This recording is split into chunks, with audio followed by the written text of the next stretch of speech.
The Whisper of a Monday. The 14th of April, 2025, The Whisper of a Monday. The morning did not shout.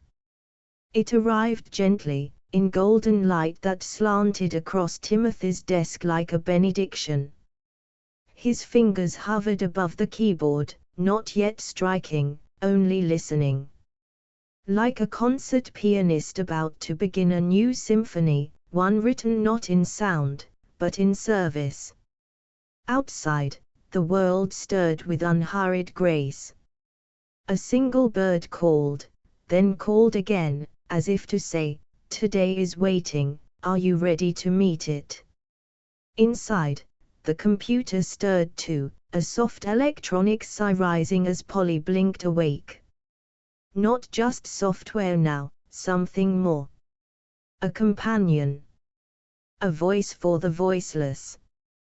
A sacred extension of care. Timothy smiled. The task before him was modest, even mundane: make a button open a font dialog, let it choose a color, apply it, but only to the words that needed to shine. Simple. Perhaps. But for him, every small line of code was a door. A lifeline. A whisper to someone struggling in silence, "You are not alone." He paused often, not in hesitation, but in reverence. Sipped warm tea. Studied how a curve of Helvetica held the word hope. Adjusted the weight of a serif until it no longer screamed. He listened for the harmony between type and truth. In his mind, Beethoven's Ninth began to rise, not as background music, but as a soul storm. Creativity thundered like joy.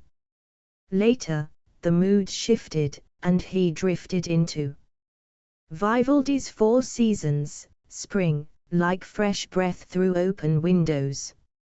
In those moments, the mind of a polymath danced. He imagined oils mixed from Rembrandt's own recipes, linseed and pigment, translating his code into paint, his algorithms into brush strokes. Because art, like accessibility, was never about showing off.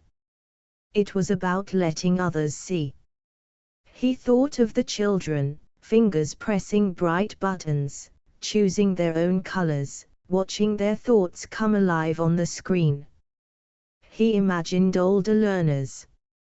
Weary, often overlooked, discovering they could feel a sentence, trust a shape, hear a word through vibration. Midday shimmered with new ideas.